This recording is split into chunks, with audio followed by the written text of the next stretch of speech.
Değerli izleyenler, stüdyo konuğumuz olacak. Stüdyo konuğumuza devam edeceğiz. Erem Kansoy bizlerle, gazeteci arkadaşımız. Erem, Rojbaş yerimize hoş geldin. Rojbaş, iyi yayınlar. Teşekkürler Erem. Erem, aslında dünyada bir kriz yaşanıyor, bir kriz hali var.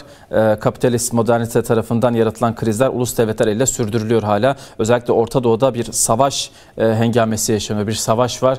Bu savaşta derinleştiriyor, hatta tırmandırılıyor da diğer taraftan. Hem ABD tarafından hem de yine uluslararası güçler tarafından. Bir taraftan Gazze'ye dönük soykırım saldırıları sürerken diğer taraftan Suriye'de de yine siyasi krizler yaratılıyor. Irak'ta siyasi krizler yaratılıyor. Senden dinlemek istiyoruz aslında, bu krizlerin sebebi nedir, çözüm yolu nedir?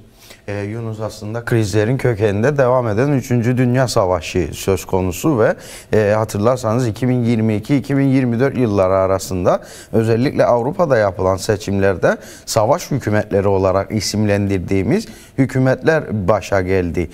İşte Merkel'den tutun da Boris Johnson döneminde İngiltere'den yine Keir Starmer'in seçilmesi, bir diğer taraftan Fransa'daki seçimlerin ardından halen tam net bir hükümetin oluşmaması, bir koalisyonun söz konusu olması, hemen hemen tüm İtalya'da dahil olmak üzere buna hemen hemen birçok Avrupa ülkesinde savaş ekonomisinden beslenen, savaştan beslenen, az önce belirttiğin gibi emperyalist kapitalist düzenin aslında bir noktada çarkçısı, yardakçısı olan savaş düzenini daha da derinleştirmeyi tercih eden, barış yerine savaşı derinleştiren hükümetler başa gelmişti. Ardından bu hükümetlerin tamamı Amerika'daki seçimleri bekledi ve ekranda gördüğünüz gibi işte Trump astığı astık, kestiği kestik politikalarıyla adeta bir iş insanı gibi, bir siyasetçi, bir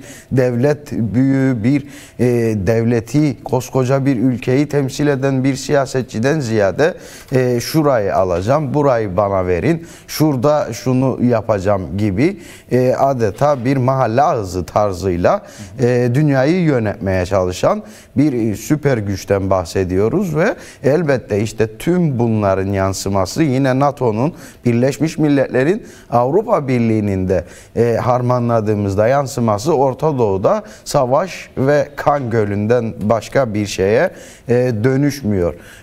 İşte tam da bu süreçte Önder Apo gibi bir çağımızın politik düşünür ve felsefik liderlerinden birisinin kalkıp böyle bir açılım yapması, demokratik toplum çağrısı, barış ve demokrasi çağrısı, işte en başından beri söylediğimiz gibi 3. Dünya Savaşı'nın çarkını da durdurduğu ve yeniden yaşamın inşasının insanlığa mümkün olduğunu yeniden gösterdi.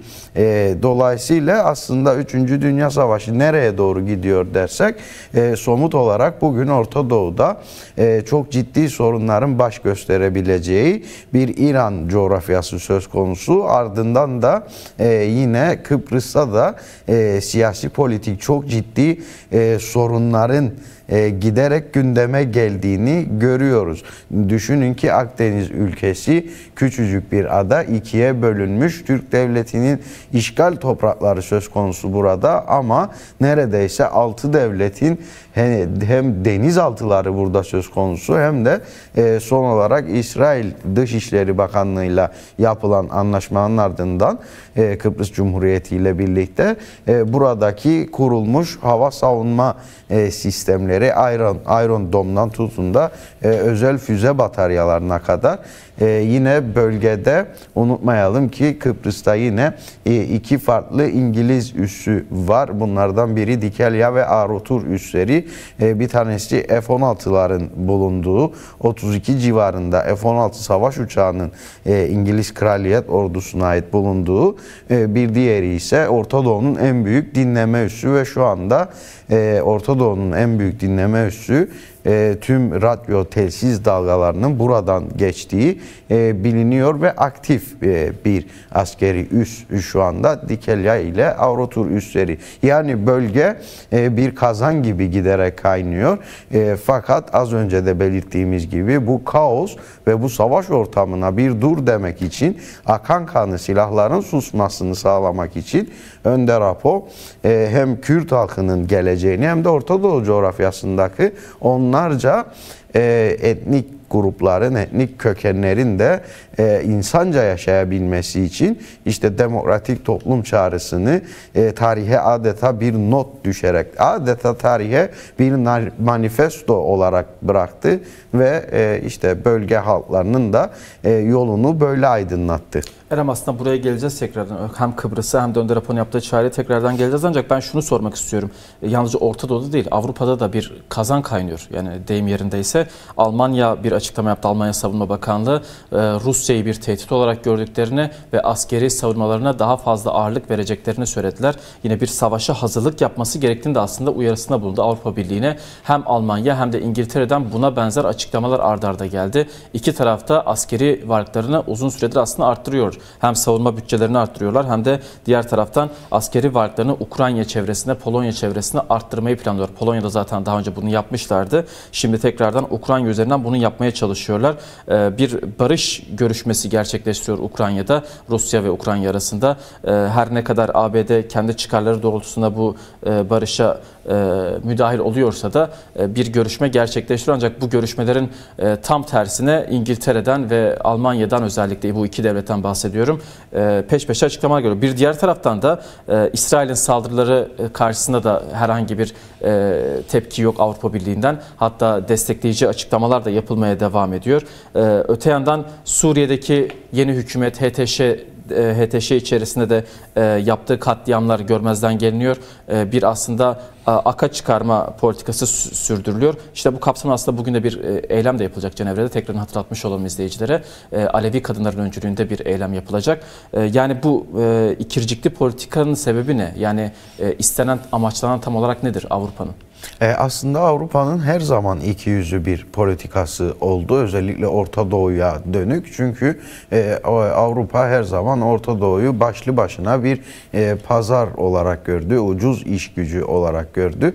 Bir diğer taraftan ise mülteci sorunu adı altında Avrupa Orta Doğu'ya da yapmadığını bırakmadı. Yine Türk devleti eliyle özellikle son 5 yıl içerisinde Türk devletine yönelik çok yoğun derecede ekonomik desteğiyle birlikte mülteci sorununa dönük çözüm üretmeye çalıştı Avrupa Birliği. Fakat bir diğer taraftan da senin de belirttiğin gibi özellikle silahlanmaya ve savunma sanayine Avrupa hiç olmadığı kadar aslında yatırım yapmaya başladı ve bir diğer taraftan da işte az önce belirttiğimiz gibi Trump'ın Avrupa ile olan çekişmesi yine Avrupa'nın aslında Orta Doğu'yu gelişen ve büyüyen Çin'e karşı da bir duvar, bir yumuşatıcı bir duvar olarak kullanma çabasıdır. Yine Rusya-Ukrayna savaşının da devam ettiği günleri yaşıyoruz. Elbette gündemde işte bir barış süreci, bir ateşkes sürecinden bahsediliyor ama zaten savaşın en başında Putin bu savaşın uzun soluklu bir savaş olacağının altını çizmişti. Hatırlarsanız Zelenski ise sürekli hem Avrupa'dan ekonomik destek bekliyordu hem de Amerika'dan. Fakat Amerika'dan ekonomik destek alması artık neredeyse olanaksız iken daha fazla yüzünü Avrupa'ya dönmüş durumda. Avrupa politikaları ise işte az önce belirttiğimiz gibi Orta Doğu'daki kaynayan kazanın altını daha da harlayan, daha da çok savaştan beslenen, silah satmak isteyen, silah üretmek isteyen, elindeki Avrupa'nın envanterinde bulunan birçok eskimiş ve NATO'ya uygun olmayan silahları da yine götürüp hatırlarsanız 2013-2017 sürecindeki gibi Orta Doğu'ya boşaltma çabası var adeta ki fabrikalar yenilerini yapabilsin. Savaştan beslenmeleri için silah üretmeleri, silah satmaları gerekiyor. Dolayısıyla Avrupa'nın bu ikiyüzlü politikaları yine bölge halklarına da yansıdı.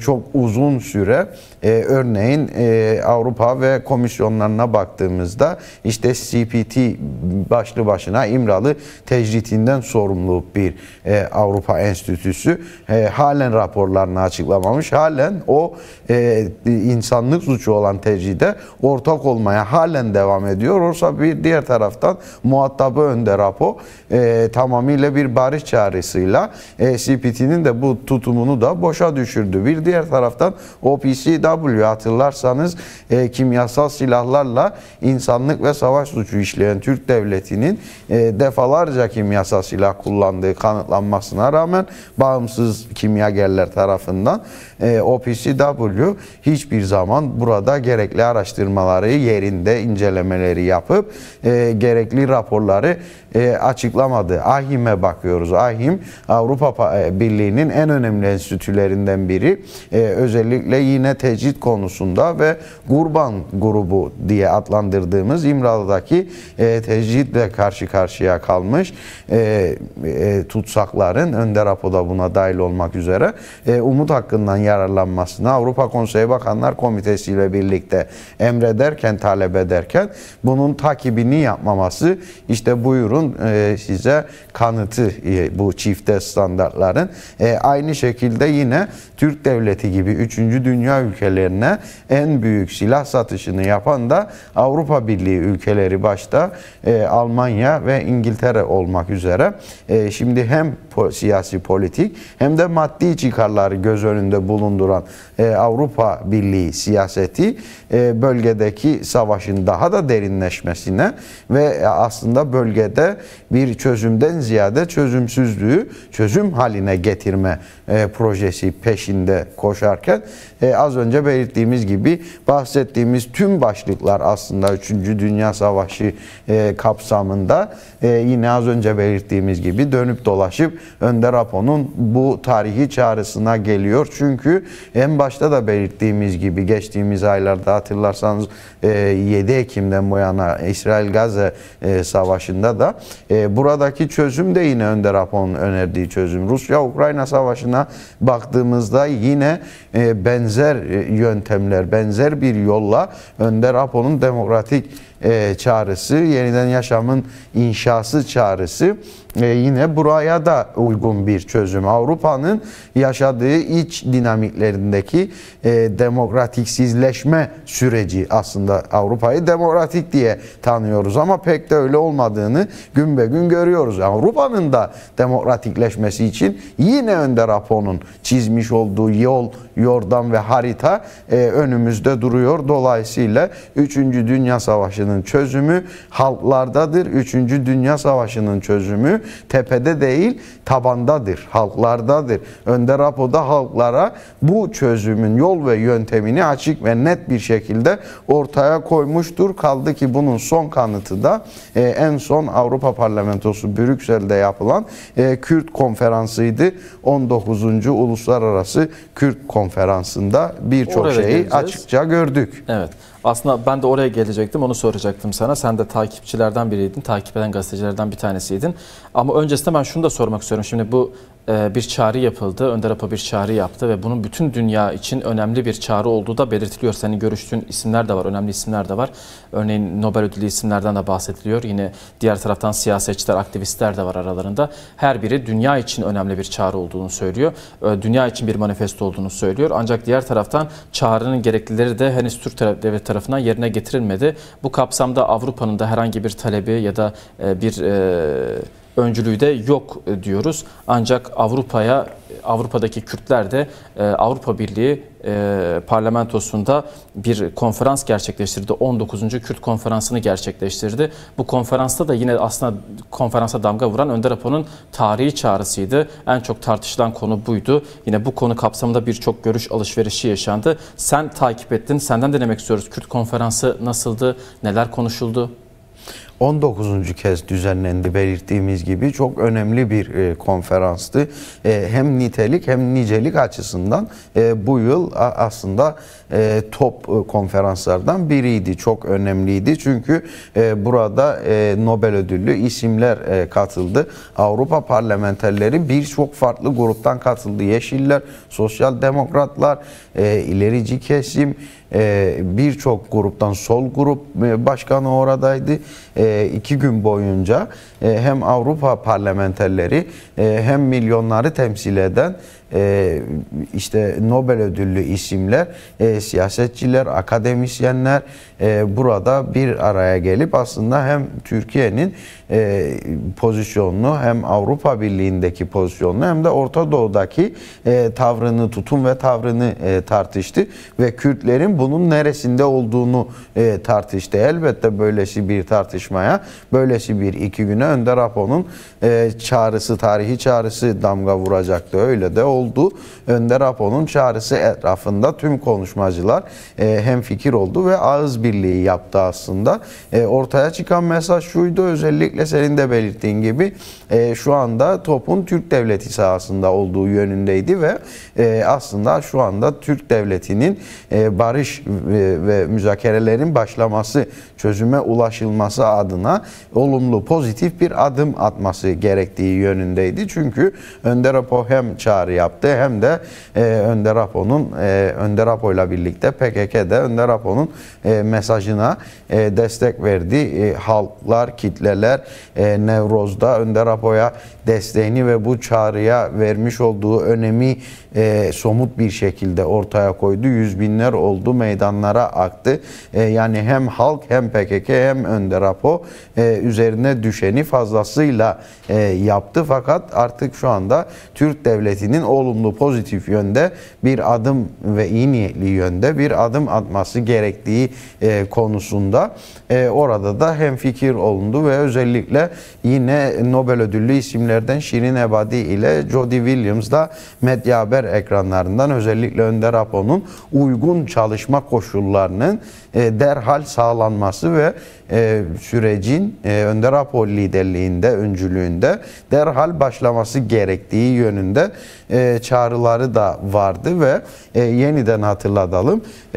Bu isimler tarafından Önder Apo sadece bir Kürt lideri olarak değil, çağımızın çok önemli politik ve felsefik bir düşünürü olarak da görülüyor, ele alınıyor ve bu yönde aslında bu çağrısıyla birlikte de tarihe bir demokrasi dersi notu düştüğünü altını çiziyor bu önemli isimler.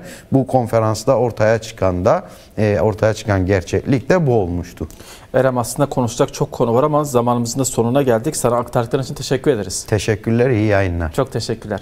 Değerli izleyenler, Erem Kansoy gazeteci arkadaşımız bizlerleydi. Hem Avrupa'daki hem Orta Doğu'daki yaşanan krizleri değerlendirdi. Dünyada kapitalizmin yarattığı büyük krizler devam ediyor. Siyasi krizler sürüyor. Öte yandan Orta Doğu'da savaş tırmandırılıyor değerli izleyenler.